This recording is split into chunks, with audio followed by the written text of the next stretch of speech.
Oi pessoal, tudo bom com vocês? Aqui é a Bárbara, este é o canal das Garotas Entre Livros e hoje é dia de resenha. Nós vamos conversar sobre o livro A Nuvem, do Neil Shusterman.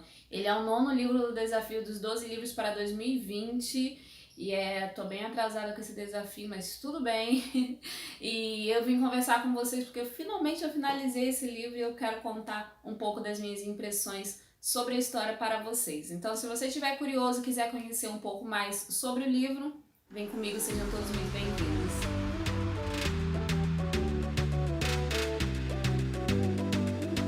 Bom, gente, deixa eu dar algumas informações para vocês. Primeiro, deixa eu mostrar o livro aqui, ó. Ele é lindo demais. Eu amei essa edição, essa capa. Ela é igual a original americana e eu achei ela sensacional. A seguinte copiou e veio aí copiou não, né? Utilizou a capa original e eu achei isso genial, sensacional, porque é muito linda. E ela tem aquele jogo de sombra e meio que te confunde, sabe? Te faz ver outras imagens e é bem isso aqui nessa capa, ó. E o mais legal também é que ela veio com o marcador. Vou mostrar aqui pra vocês, tá marcando uma... E eu usei esses adesivos aqui, ó. Marcadorzinho, a nuvem, que é semelhante à capa. E a gente vai entender depois, conforme a gente vai lendo, o porquê dessa cor verde justamente nesse livro. A cor verde e a cor preta, né, ao longo da história. Mas vamos a algumas informações para vocês. Primeiro, o autor é o Neil Shusterman, como eu já comentei. Esse livro tem 496 páginas, ele é do ano de 2018 e foi publicado aqui pela editora Seguinte. Ele é uma ficção científica e um jovem adulto. Ele é um jovem adulto que se insere ali na ficção científica e eu dei 5 estrelas com louvor. Esse livro aqui, ele mereceu 5 estrelas com louvor, porque ele é muito bom, gente. Antes de eu dar a minha opinião completa, deixa eu fazer um breve resumo para vocês. Vamos lá. O livro, ele vai acompanhar o primeiro ano da Citra e do Rowan. Da Citra como agora a ceifadora Anastácia, porque se você ainda não leu o primeiro livro, vai aqui em cima, porque tem resenha dele aqui, e se você quiser relembrar, ou se você não lembra, já leu e não lembra, assiste a minha resenha aqui em cima, ou se você ainda não leu o primeiro livro, você provavelmente vai pegar spoilers nesse vídeo aqui. O mínimo possível, mas vai, tô logo avisando, né? Em A Nuvem, a gente vai acompanhar o primeiro ano da Citra como ceifadora Anastácia. A gente sabe lá no final do primeiro livro que ela acabou ganhando, né, se tornou uma ceifadora, enquanto que o Rowan perdeu, né, na batalha final, teve toda a treta deles dois lá. E ele deu um jeito para ela se tornar... Ela venceu mesmo, mas eles meio que se uniram ali para chegar a um final que agradasse a todos, no caso eles dois, né? E foi bem isso que aconteceu. Ela se torna ceifadora, ele não, mas ele tinha 1 ano de imunidade, então ele não iria morrer, como era a previsão lá dos ceifadores. Eles disseram que um dos dois teria que morrer e não ocorreu isso, então ele tem 1 ano aí de imunidade porque ele beijou o anel da Citra, né, da Anastácia agora. E a gente vai acompanhar, passou um determinado período de tempo e eles estão vivendo vidas separadas, mesmo que eles ainda se comuniquem de uma forma ou de outra, né? Eu vou explicar isso já já pra vocês. Ela agora é a ceifadora Anastácia, ela já tá se adaptando à vida como ceifadora, ela tem tipo 007, licença para matar, então ela começa a fazer suas coletas com muita responsabilidade, de acordo com tudo que ela aprendeu com a ceifadora Curie e com o ceifador Faraday, e ela tem toda aquela moral, né, para coletar as pessoas, e ela faz uma coisa bem diferenciada. Ela chega nas pessoas que ela irá coletar, depois de selecionar com muito cuidado, muita delicadeza, e ela oferece para eles, né, você tem 1 mês para botar a sua casa em ordem, você se organizar, avisar a sua família, fazer tudo direitinho, concluir o que você precisa concluir, e depois você vai me procurar e você vai me dizer como você quer morrer, e aí eu vou organizar tudo pra você morrer do jeito que você quiser, né? E aí nisso, várias pessoas praticamente 99% dos casos as pessoas retornavam a ela, né? Ela dava um mês para as pessoas, soltava elas aí de volta no mundo, mas colocava um venenozinho dentro deles, né? Aí se eles fugissem depois de 30 dias, eles iriam morrer de qualquer jeito. Mas geralmente as pessoas não fugiam, elas colocavam as suas coisas em ordem e depois retornavam para ela com a forma como elas queriam morrer. E cada caso é interessantíssimo. Sendo que a gente tá lidando com morte, né?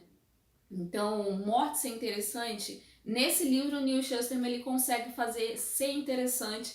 E mais do que isso, fazer a gente refletir sobre a questão da morte, que é algo que ele faz desde o primeiro livro. Enfim, a gente já vai comentar sobre isso mais pra frente. No mundo onde não existe mais a morte, onde as pessoas podem reviver e viverem por centenas e milhares de anos, é um negócio assim bem interessante de se tratar. Enfim, ela faz isso, né? E esse método dela é muito questionado por outros ceifadores, mas ela como ceifadora, ela já aprendeu e durante todo o treinamento dela, né, as leis, né, dos ceifadores, o Faraday foi um cara que ensinou ela muito bem. Depois, quando ela vai para a ceifadora Curie, ela aprende ainda mais e ela sabe muito bem o que ela quer e do jeito que ela quer fazer. Ela é seguidora da velha guarda, né, da velha ordem, em que os ceifadores eles tinham uma moral muito elevada, né?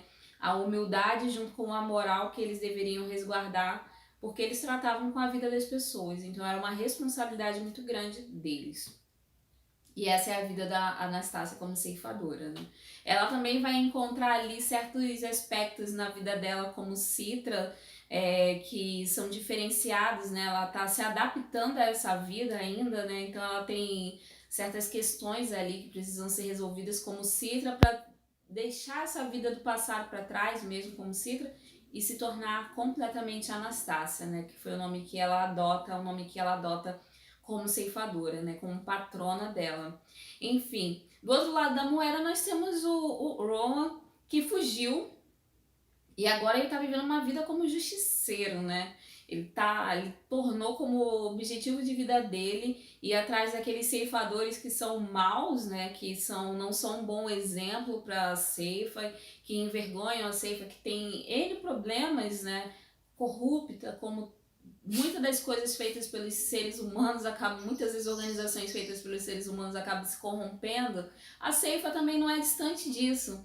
E ele vai atrás desses caras e ele vai ser o justiceiro, porque o único método real, assim, de matar alguém, não sendo um ceifador, que não te dá autorização para reviver, né, ser revivido, é você destruir o corpo, né? Então era isso que ele fazia. Ele achava o ceifador, ele era o juiz e ele determinava a pena de morte para os caras e ali ele acabava com o corpo deles, queimando, do jeito que viesse ali a mente dele. Geralmente ele queimava, né, os ceifadores ruins, né.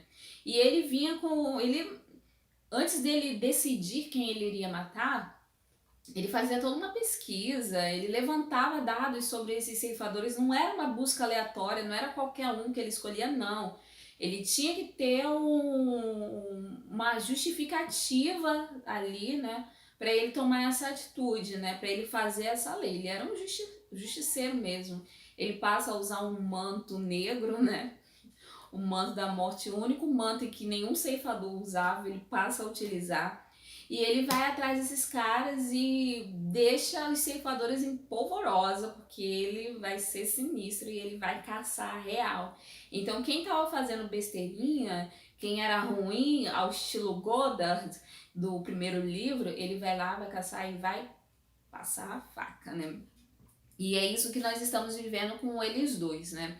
E sim, eles têm alguns momentos de encontro, mas é muito distante. A gente vai acompanhar mais a vida deles separados e muitas das vezes um pensando no outro e desejando estar perto do outro, mas eles estão vivendo vidas separadas, apesar dos reencontros esporádicos que eles têm, né? Eles vivem vidas separadas e eles estão em fases diferentes, né? Então a gente tem ali a construção da história deles, cada um indo para um caminho diferente, mas que vai se cruzar algumas vezes ao longo da história. Nós também temos um papel maior da nimbocúmulo. Nós vamos conhecer quem é a tal da nimbocúmulo, que é aquela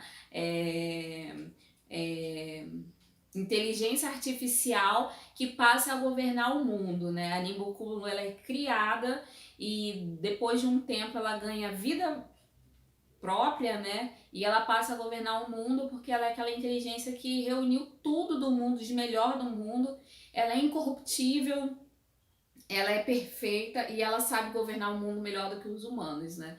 E a gente vai ter no livro anterior, em O Ceifador, nós temos em cada início de capítulo uma parte do diário dos ceifadores, né? Que eles escrevem nos seus diários como foram seus dias, todos os dias eles escrevem e relatam ali a sua vida diária, né? Aqui não, aqui a gente vai ter os pensamentos da nimbocúmulo e isso foi muito interessante. Eu separei 2 quotes para vocês que eu acho que vai traduzir muito bem quem é a nimbocúmulo.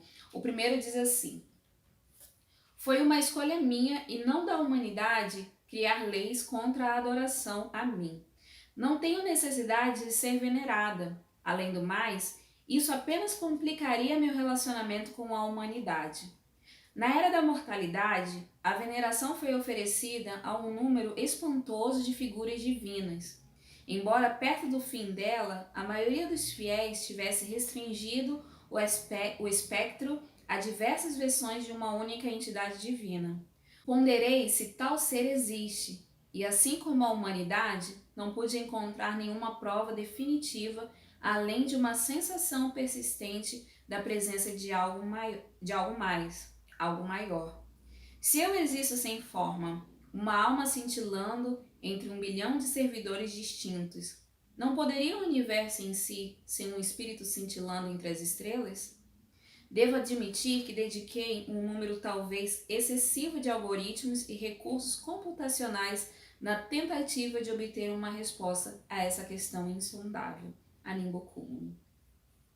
Esse é um dos quotes que eu separei e é interessante porque entra nessa questão da religião e da fé, que é uma coisa que eu já vi nos 2 livros distintos do Neil que eu li, né? O primeiro foi o do Fragmentados e aqui no Ceifador, né? Nessa série, que é essa questão da fé e desses questionamentos que dentro de um livro de ficção científica eu acho muito interessante ser levantados. O outro quote é esse daqui, ó.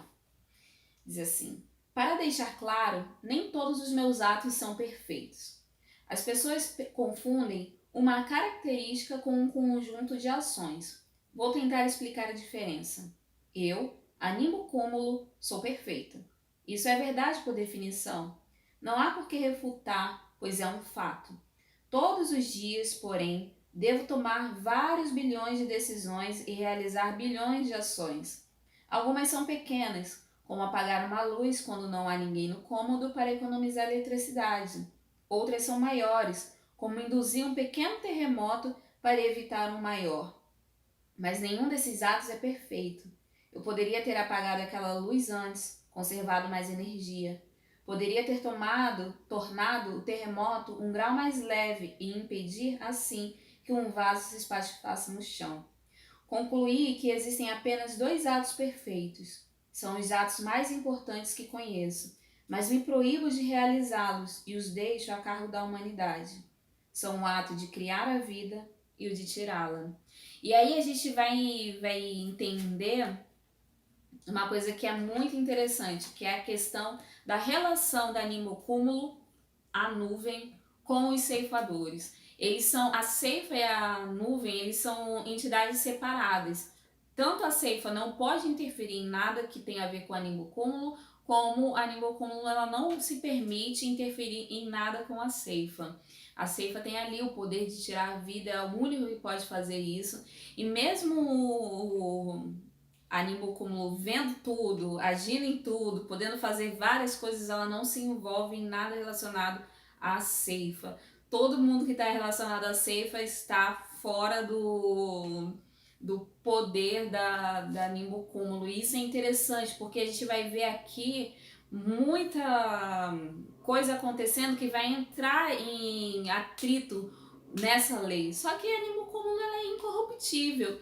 Então ela não pode ir contra as próprias leis. Ela segue firme, muito firmemente, dentro das leis que foram criadas e que ela criou. E ela não age mesmo quando as coisas são terríveis. E acontece muita coisa terrível aqui, gente. Eu fiquei impressionada com o tanto de coisas que acontecem nesse livro. E realmente, a Nimbo Cúmulo tá ali, com os olhos em tudo, porém ela não pode interferir, porque ela não pode ir contra as próprias leis, né? E além disso, tem outras coisas interessantes. A gente vai ver bem mais daquilo que esse novo mundo é. Por exemplo, nesse mundo perfeito que foi criado depois da Era da Mortalidade, existem cidades em que são feitos experimentos, onde a Nimbo Cúmulo cria seus experimentos. Por exemplo, ela dá um exemplo do Texas, que é um estado muito importante, uma localidade muito importante nesse livro. Lá no Texas é a localidade onde a Nimbo Cúmulo menos fez interferências. Então, onde ela menos age, ela deixa as pessoas mais livres ali, né? E ela fala que nessas análises, né, dentro dessas criações, as próprias pessoas elas criam as suas próprias leis e elas vivem de acordo com o jeito que elas criaram. Então, existe uma certa liberdade ali, mas as próprias pessoas elas vão e criam as suas liberdades. Então, as pessoas ali no Texas, né, são um pouco mais soltas. Como em outros lugares, os experimentos são diferentes. Cada lugar é um experimento diferente. Outra coisa interessante também que ela fala é sobre os experimentos para mandar as pessoas viverem no espaço, na Lua, povoarem outros planetas, né? Porque ela tem consciência, de acordo com os seus esquemas matemáticos, né? Que um dia a população, o mundo vai estar saturado de pessoas. Então ela cria seus experimentos, criou, né, vários experimentos para mandar as pessoas para outros planetas, né, e as tentativas foram falhas. Então só o planeta Terra é onde os seres humanos conseguiram habitar até o momento, né, apesar dela estar ali numa busca constante por um método, um jeito de fazer as pessoas viverem mais e viverem bem e de uma forma que o planeta também se mantenha saudável. A Nimbo Cúmulo cuida de tudo mesmo. E é bem legal esse outro lado dela, né? Mas ao mesmo tempo é um tanto assustador você ter a sua vida governada por um robô, né? Basicamente. É uma inteligência artificial, é um robô, não é algo vivo, né? Mas é interessante. Outra coisa que também tem aqui nesse livro são novos personagens, e eu vou dar um destaque aqui para o Grayson Tolliver. Ele vai ter um papel importantíssimo. Então, quando ele aparecer no livro, quando vocês forem ler, prestem bastante atenção no Grayson. Ele vai ser ali um agente real da Nimbo Cúmulo. Então ele vai ser o filho favorito dela, basicamente, assim dizendo. E ele vai ter um papel bem interessante. A gente vai entender bem mais sobre esse mundo, fora ceifadores e fora a criadora de tudo, a Nimbo, um ser humano vivendo nesse planeta, nesse mundo, e os aspectos relacionados a ele, né? O que ele precisa fazer para ser uma ponte entre a Nimbo Cúmulo e a Ceifa. É bacana, é muito interessante.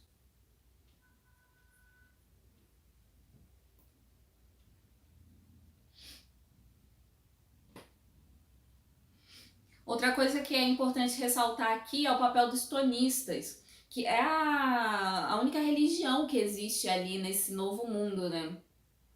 E no primeiro livro eu fiquei muito confusa com esses caras, mas desse segundo a gente já começa a ter um pouco mais de clareza sobre o que eles pensam e as ideias dele. Mas eu acho mesmo que é só no terceiro livro e último que nós vamos ter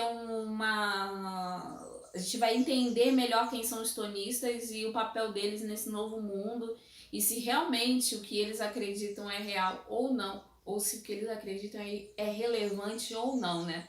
Eu acredito que sim, porque o terceiro livro se chama O Timbre. E os tonistas são aqueles que vivem de acordo com, buscando, né, a grande ressonância, buscando aquele momento em que tudo vai mudar a partir do som. E eles têm toda uma filosofia que para mim ainda não ficou muito clara e que eu meio que não acho interessante, mas eu acredito que vai ser relevante porque senão não estaria aqui. Eles não são só um grupo que estão ali de passagem, não. Acho que eles vieram para marcar e fazer algo diferente. E sobre o final desse livro, gente, o final foi chocante. Eu não esperava, de verdade, mas foi muito bem construído.